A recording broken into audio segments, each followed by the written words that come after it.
So, ayan mga kaibigan, so day 2 tayo ng ating gamot sa sipon nila. So, pakita ko lang sa inyo yung ating sinubukan kahapon ng kalahating Premoxil.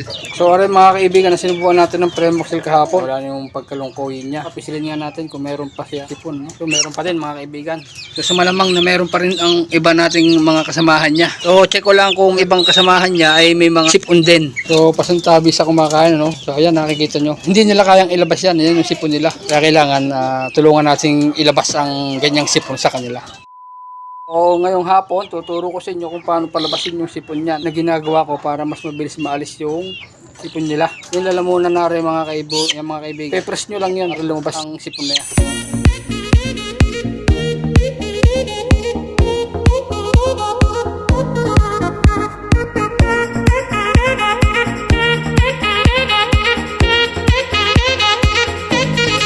So, ulit-ulit lang hanggang sa mawala.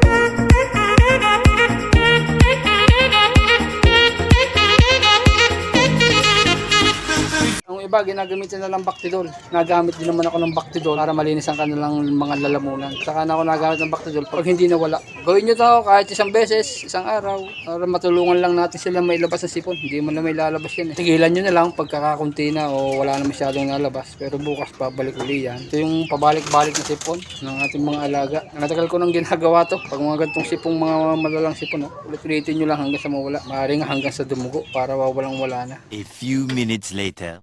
So ayan mga kaibigan, halos lahat ginayon ko sila. Ito ginanon ko din. So taka ko at wala siyang sipon. So, lumabo yung aking camera. Naglobat yung aking ginagamit. So ito nagtaka ako dito, wala pa. Iba nito hindi siya nagkaroon. Pero itong mga to, ayan, mapapasin nyo, basa ang ulo ng mga yan. Nilinis natin ang kanilang lalamunan, pati ang kanilang ilong. Ayan, pagkatukan nila. So ganun pa rin ang paiinom ko. Premoxil pa rin. Half teaspoon, 500 ml na tubig. Sasamahan din natin sila ng vitamins. So ayan mga kaibigan, are day 3 ng ating gamutan, no? Aring isang are yung ating sinubuan ng Premoxil mga kaibigan. Ginawa ko sa day 2, isa ko rin ginawa sa kanila. Ang binago ko lang mga kaibigan, aring painuman nila. Pinapangan lang natin. Ang ginawa ko na lamang na half teaspoon sa isang clay pot. Then hinilis ko na din ang kanilang ilong. Ngayon yun lang ginawa ko ngayong day 3. So halos okay naman sila. Napatuka ko na din naman sila at tumukha naman sila ng ayos. So ayan, hanggang dito na lang muna ulit, no? Dinin ko na muna sila inilagay at saka marunong na rin naman silang humapon. Kaya dito ko na sila inilagay.